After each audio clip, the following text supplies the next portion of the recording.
یہ آج کل ٹیکنالوجی کا دور ہے. میرے سے زیادہ آپ سب لوگوں کو پتا ہے کہ آیا یہ چیزیں جو ہیں یہ کسی حکومتی سرپرستی میں ہوتی ہیں یا کہ یہ چیزیں اب ایک دنیا کا یہ جو نظام ہے, یہ جو سارا سائبر سیکیورٹی کا سلسلہ ہے, اس میں کس طرح سے انٹروژنز ہوتی ہیں یہ آپ کو ہم کو سب کو معلوم ہے. یہاں پہ پرائم منسٹر ہاؤس کی بھی آڈیوز جو تھیں وہ لیک ہوئیں اور اس کے اوپر ہم نے کمیٹی بنائی. پھر عدالتیں ہی ہیں یہ جو میں عرض کرتا ہوں آپ کو, یہ ہماری عدالتیں ہی ہیں نا جی, جہاں پہ پھر چیزیں جا کے اور معاملات رک جاتے ہیں کہ پھر وہاں پہ فریڈم آف ایکسپریشن اور ان چیزوں کے ذکر آ جاتے ہیں. آج بھی میں نے یہ بالکل تجویز دی ہے کہ جب آئندہ کمیٹی ہو, اپنا کابینہ کی میٹنگ ہو, تو ہمیں اس پہ یہ بات ڈسکس کرنی چاہیے. یہ جو ساری چیزیں آ رہی ہیں ان کے فورینسک آڈٹ ہونے چاہیے. اگر یہ باتیں درست ہیں تو ان پہ بھی ایکشن ہونا چاہیے اور روٹ کاز پہ بھی ہمیں جانا چاہیے. روٹ کاز بھی ڈھونڈنی چاہیے کہ یہ لیکیجز جو ہیں یہ کہاں سے ہو رہی ہیں. اور یہ صرف پاکستان کا المیہ نہیں ہے, ورلڈ وائڈ آپ دیکھ لیں, U S A who, you کے ہو, چائنا ہو, یہ ٹیکنالوجیکلی ترقی یافتہ ترین ممالک ہیں. یہ معاملات وہاں سے بھی نکل آتے ہیں. یہ آپ کے ہاتھ میں یہ جو گیجٹس ہیں یہ پرون ہیں ان چیزوں کے لیے.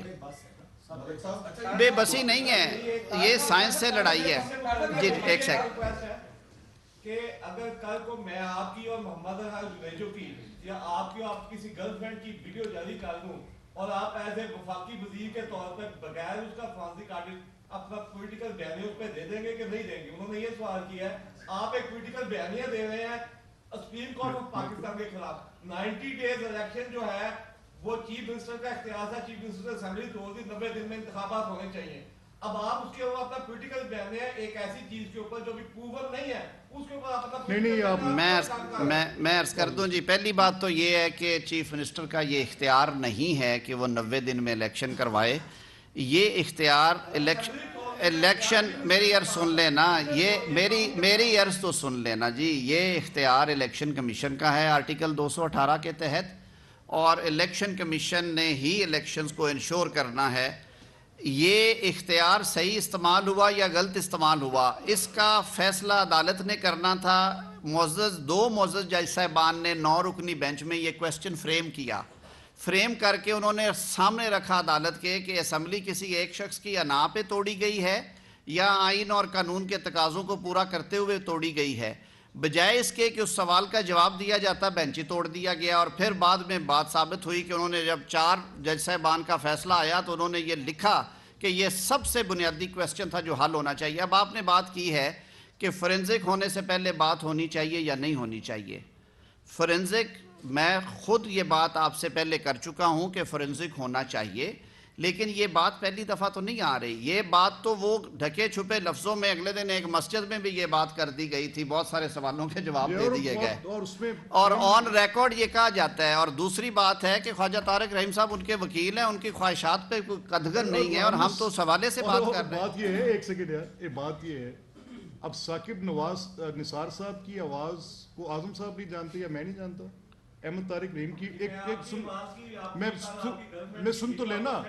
آپ کی اگر مجھے بات یہ ہے کہ میری گرل فرینڈ ہوگی تو آپ کریں گے نا یار, میں یہ کہہ رہا ہوں نا, ایک سے سن تو لینا. میں آپ کے سوال کا جواب دے رہا ہوں. یہ ابیلٹی اٹ از آن دا, ایک سیکنڈ میں کہہ رہا ہوں نا, it is on the national media. پورے پاکستان کے ٹی وی چینلز پر وہ ٹیپیں چل رہی ہیں, وہ میرے پاس بھی آ گئی. وہ ٹیپیں ٹی وی چینلز کی جیو پہ, دنیا پہ, ہر جگہ پہ چل رہی ہیں. اچھا, اس کا ایک اور حل تھا کہ وہ دونوں تردید کر دیتے پچھلے 3 گھنٹے میں, آپ سے سارے بیانیے ختم ہو جاتے. ہم بات وہ نہیں, آپ کی رائے کا احترام ہے. اگلا سوال لے لیں جی. وہ قمر صاحب کر لیں. لڑائی کا باعث بن رہے ہیں, آپ سمجھتے ہیں کہ ان کے خلاف بھی ایکشن ہونا چاہیے اور حکومت کی اتنی کمزور ہے کہ ان کے خلاف ایکشن نہیں دے رہی ہے؟ دیکھیں, حکومت کی بہت ساری ذمہ داریاں ہیں اور حکومت کیونکہ ایک جمہوری حکومت ہے, حکومت کو بڑا بیلنس رکھ کے چلنا چاہیے. جیسے میرے بھائی نے بات کی کہ پہلے ذرا زیادہ تحقیقات ہو جائیں اس کے بعد آگے چلیں گے. میں نے تو شروع میں بات کی ہے کہ کئی لوگوں کی خواہش ہے کہ یہ لڑائی اور زیادہ ڈیپ ہو اور سنگین ہو اور اس کی وجہ سے شاید کسی اور کو رستہ ملے گا، لیکن ہم لوگ پولیٹیکلی ٹرینڈ لوگ ہیں، ہم لوگ سمجھتے ہیں کہ اس ملک کی بقا جمہوری نظام میں ہے اور جمہوری نظام کی بقا جو ہے وہ تسلسل میں ہے، اور اس تسلسل کو بچانے کے لیے ہم ریسٹرینٹ بھی شو کرتے ہیں، ہم جس حد تک لچک پیدا کر سکتے ہیں وہ بھی کرتے ہیں، جہاں پہ ڈائیلاگ کی بات ہوتی ہے ہم تو نہیں پیچھے ہٹتے، ہم وہ کرنے کو بھی تیار ہوتے ہیں، لیکن لمٹس ہوتی ہیں ہر چیز کی۔ میں نے جو بات کی تھی کہ عدالتی نظام کو آپ الگ رکھیں، پولیٹیکل کویسچنز میں اگر آپ اس کو لے کے آئیں گے اور عدالتوں کو غیر ضروری طور پہ انوالو کریں گے تو نظام کا نقصان ہوگا۔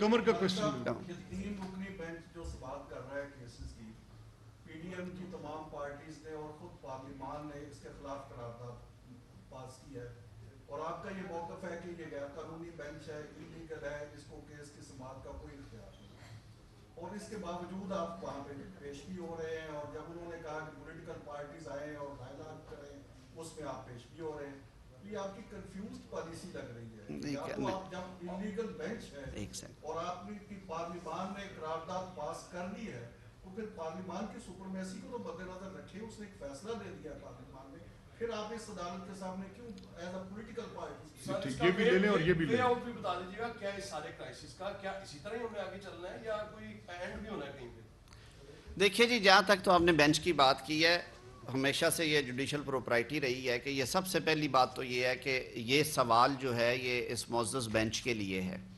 میں نے شروع میں یہ بات کی تھی کہ عدالت اپنی عزت، تکریم، توقیر جو ہے وہ اپنے فیصلوں اور ایکشنز کے ذریعے کرواتی ہے، وہ کسی کنٹیمپٹ کے خوف یا اسٹول کے ذریعے نہیں ہوتی، اور اسی لیے کنٹیمپٹ جو ہے وہ بہت سپیرنگلی استعمال ہوئی ہے اور ہونی بھی بہت سپیرنگلی چاہیے۔ پچھلے ادوار میں اس کو ایز اے ٹول یوز کیا گیا، جب 2018 کے الیکشنز میں کچھ لوگوں کو الیکشن سے باہر کرنا تھا، اس کو استعمال کیا گیا۔ ملک کے وزیر اعظم کے خلاف بھی یہ استعمال کی گئی، لیکن وہ کبھی بھی اچھے لفظوں میں وہ یادیں نہیں رہیں گی، نہ ہیں نہ رہیں گی۔ جہاں تک تعلق ہے کہ پیش کیوں ہوئے، دیکھیں پولیٹیکل پارٹیز پہلے پیش نہیں ہوئی، پولیٹیکل پارٹیز نے اپنا ایک ان رائٹنگ احتجاج میں عرض کرتا ہوں، نہیں جی، انہوں نے ان رائٹنگ سارا کچھ لکھ کے دیا تھا کہ آپ اس کے ساتھ پروسیڈ نہیں کر سکتے کیونکہ یہ فیصلہ جو ہے یہ 4 کی اکثریت سے 3 کی اقلیت کے ساتھ ہو چکا ہے، آپ پروسیڈ نہ کریں۔ انہوں نے انہیں فریق مقدمہ نہیں بنایا، حالانکہ وہ 4 3 7 رکنی یا 9 رکنی بینچ میں وہ فریق مقدمہ تھے۔ یہی وہ چیز ہے جو تکلیف دہ ہے۔ اب حکومت ظاہر ہے لاٹھی لے کے یہ چیزیں ڈکٹیٹ نہیں کرواتی، حکومت نے ودن دا باؤنڈز آف لا چلنا ہے۔ ہمارا یہ آئینی قانونی جمہوری حق تھا، ہم نے وہ ریکارڈ کروا دیا۔ اب یہ عدالت کے اپنے بھی تو کنڈکٹ ہے نا کہ عدالت دیکھے کہ آیا ایسی صورتحال میں جب اس طرح کی آوازیں اٹھ رہی ہیں، اور بالخصوص ایک معزز جج صاحب جنہوں نے پریویس پروسیڈنگز میں ریکیوز کر دیا رضاکارانہ طور پہ، وہ مقدمہ چھوڑ دیا، انہوں نے کہا اعتراض آیا میں نہیں سنتا، انہیں تو بالخصوص نہ اس بینچ کا حصہ بنایا جانا چاہیے تھا، نہ یہ پروپرائٹی یا جوڈیشل پریسیڈنٹس کہتی ہیں کہ انہیں اس بینچ میں ہونا چاہیے تھا۔ پارلیمان نے یا سیاسی جماعتوں نے اپنا موقف ایک عزت دارانہ طریقے سے ادب اداب کے ساتھ عدالت کے سامنے رکھا۔ اب اگر آپ یہ لمٹ کراس کرتے ہیں تو پھر آپ کہتے ہیں کہ جی عدالت پہ چڑھ دوڑے ہیں آپ۔ ہم تو ایک جمہوری حق قانونی اور آئینی طریقے سے استعمال کر رہے ہیں، ہم اپنی آبجیکشنز ریکارڈ کرواتے ہیں ان رائٹنگ یا زبانی۔ ظاہر ہے یہ عدالت کا بھی فریضہ ہے، ان کا نہ صرف قانونی آئینی فریضہ، ان کا اخلاقی فریضہ بھی ہے کہ جو فریقین مقدمہ ہیں، جو سٹیک ہولڈرز ان کے سامنے کھڑے ہیں، ان کا اعتماد ان کو ہونا چاہیے اور ان کی جائز بات سن کے ان کو اس پہ فیصلہ دینا چاہیے۔ جی وے آؤٹ میں تو پازیٹیو، بڑا پازیٹیو آدمی ہوں، انشاءاللہ العزیز عوامی امنگیں ہی جیتیں گی، آئین اور قانون کی پاسداری ہونی چاہیے، اور عوامی امنگوں کا مرکز جو ہے وہ پارلیمان ہے جہاں پہ پیپلز ول آتی ہے۔